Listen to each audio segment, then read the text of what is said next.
I chose to get my daughter vaccinated when her doctor and I agreed that the right time to protect her is now, because it's about prevention. The doctor suggested that we give her the HPV vaccine, and that was at the time when all the commercials were on TV, Not Me, Not Now, and I had never done any research. I thought it was a good thing, that it would, prevent her from getting cancer in the future. So yeah, I said that she could get the shot, and it's a big regret because I should have done my research. And does not prevent all kinds of cervical cancer. So it's important to continue routine cervical cancer screenings. I chose to get my daughter vaccinated because I want her to be one less woman affected by cervical cancer. One less. Gardasil. Ask your daughter's doctor about Gardasil.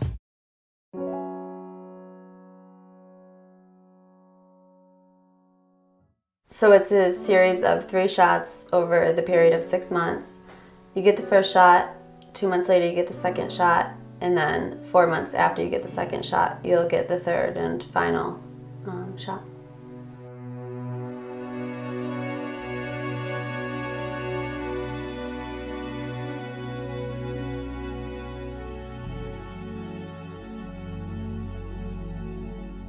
The shot was pretty painful. You could feel the liquid going through your arms, and I don't like vaccines in the first place, and that was just, I passed out after the second shot.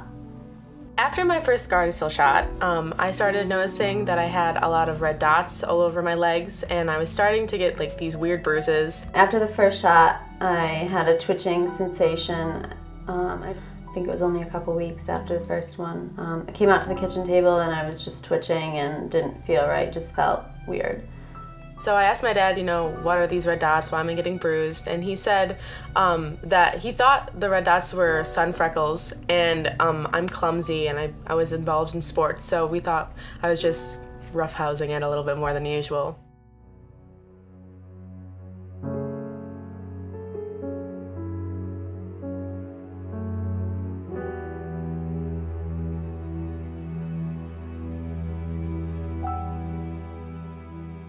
Parents wanted to protect their daughter from a cancer-causing virus, but now they believe the HPV vaccine she received created other health problems.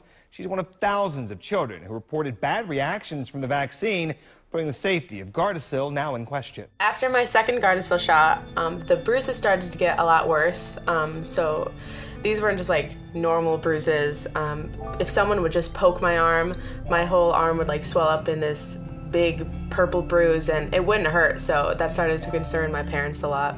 The only thing I could think of that had been different, that turned her from a healthy girl into this person who was hemorrhaging, was that she had had the HPV vaccine.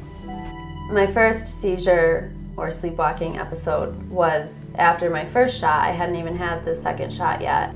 This was all new to us as far as a problem. We thought it was sleepwalking. We'd never seen her do this before.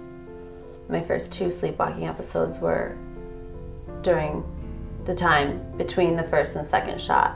I got the second shot, then I had the seizure in Myrtle Beach that my parents witnessed. That was my third. It was a Saturday night. We were sleeping. It was about 1 in the morning, and I heard Amy get up to go to the bathroom, and kind of laid there a few minutes listening. I didn't hear her come back out, and I heard her banging on the door and went to look and see what was going on, and she was laying in the bathroom on the floor, and her foot was banging against the door of the bathroom that was closed. I got open far enough to see.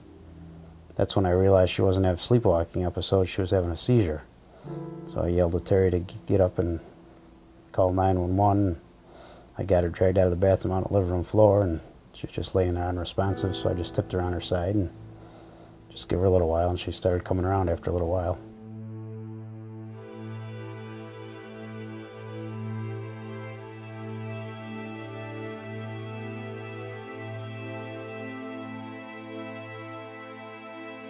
Nocturnal seizure disorder is when you have a seizure either during the night, or for me it's right after I wake up, within a couple of seconds, 5 or 10 seconds after I wake up, start twitching and then go into a seizure. I've had lots of patients come to me with their children and they put together vaccine, a week or 2 later, seizures. Do you think it could cause it? And I have to say at this point, yes, I think it is. I was diagnosed with idiopathic thrombotic purpura, aka ITP, when I went to the doctors for my 12th year checkup, and they took blood tests and they saw that my blood platelet count was really low. So they sent me to the hospital and they ran a lot of blood tests, and they sent me to a blood doctor, and he told me that I had ITP, and it could either just last a year or I would have chronic ITP and I would have it for the rest of my life. ITP can obviously have major repercussions. You have low platelets, you can't stop bleeding. So if you hit yourself in the head, you can bleed in your brain. You can die. You can bleed excessively, GI bleeds, gastric intestinal bleeding. Like if you have an ulcer, that can really bleed. So it predisposes you to bleeding. And again, if it's your brain, you die, and if it's a major bleed in your belly, you can die.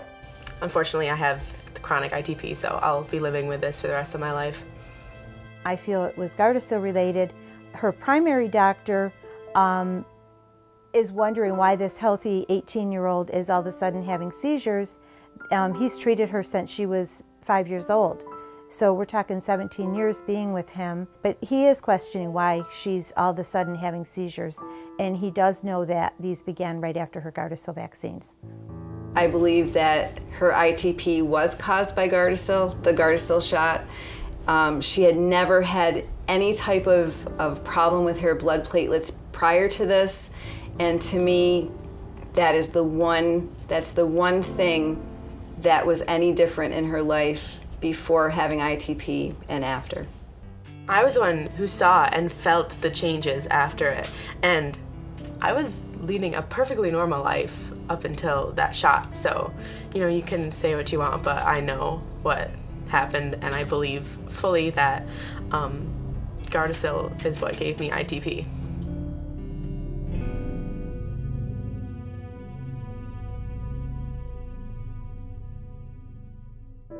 Well, Chris is the daughter any mom would be proud of.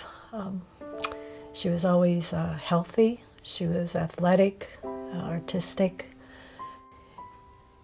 Her laugh, when she was really laughing, she could laugh, the laugh that is so deep that there's no sound and just tears, and she could laugh like that and make you laugh.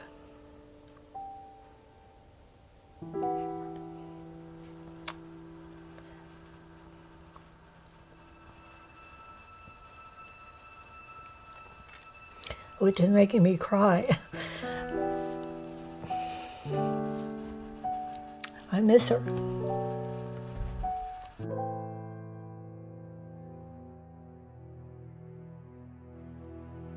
She was 21 at the time, and her roommates didn't see her all weekend, but they thought she had gone to the city, because sometimes she would go down to New York City on the weekend. And when they tried phoning her, they didn't get a response, but they thought her cell phone might be dead. So they didn't think anything more of not seeing her around until Monday, and she didn't show up for work. And then they went into her room and they found her dead in her bed, where apparently she had been for a few days. There were only two things she was scared of in life. And she said she was scared of snakes, and she was scared of being alone in a dangerous situation. The experience she was having that caused her death, she was alone in that situation. And that's really painful to think about. I began to research it, and I began to see that symptoms that she had were symptoms reported by other girls. Since Gardasil hit the market 2.5 years ago, there's been an alarming number of serious adverse reactions and even deaths that some say are linked to the vaccine.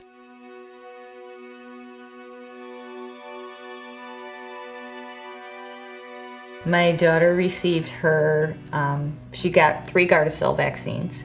The first one she received in July of '07. And she didn't have any reaction to it, the first vaccine. The second vaccine she received in September of '07, and probably about 2 weeks After the second vaccine, she started to get headaches. She started to become tired. Her muscles started aching. She didn't have any energy anymore. She just always felt like she had to push herself to do things. We got home Friday afternoon about 3:30, and come in the house, and I sat on the couch, and Tim got on the computer, and I noticed that the bathroom door was shut, and I could see the light on underneath the bathroom door. And I thought, well, maybe she was just in there taking a shower, just getting out of the shower. And I didn't hear anything for a little bit, and I thought, well, maybe she's upstairs. So I went to the bathroom door, and I knocked, and there was no answer. So I opened the bathroom door and found my daughter on the bathroom floor, dead. He went outside and waited for the ambulance to show up, and I was on the floor with my daughter, telling her that I was sorry that I wasn't with her at the time that she needed me the most. And so her third vaccine, 40 hours after that, I know that's when she passed away in the morning before she was to go to school. She was the best thing that ever happened to me. I consider myself a good person, but she was way better than I was. She was way better than I ever thought of being. She was compassionate. She loved people. She was almost 18 when she passed away, right in the best years of her life, right in the middle of it.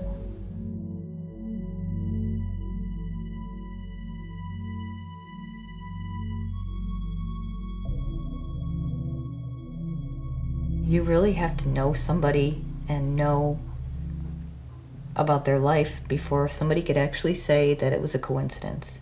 But Jessie was a perfectly healthy person, and you can never ever convince me that it's going to be that it's a coincidence. You would never be able to do that ever.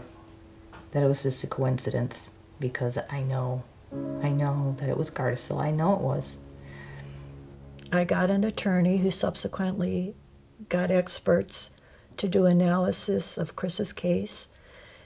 So when I say her death was due to Gardasil, that's not my opinion. That is supported by medical experts and their reports through a thorough investigation. And our case is still pending because there is substance to it. If there was no substance to it, it would have been kicked out a long time ago.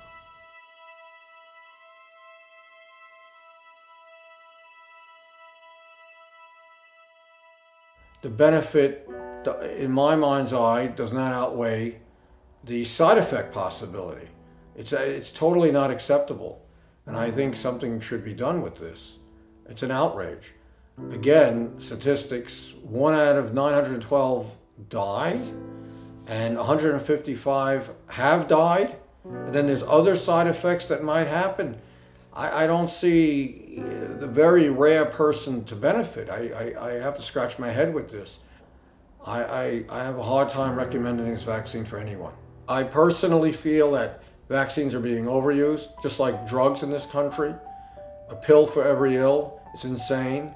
And I tell all my patients, if there's one thing you get out of me, is if someone wants to give you a drug, and now we're talking about vaccines, read about it, the pros and the cons.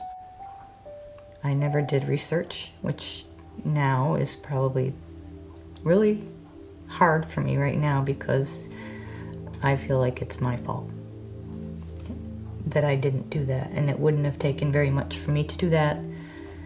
And I blame myself a lot because of that, because she would have never gotten the vaccine if I would have known, if I only would have known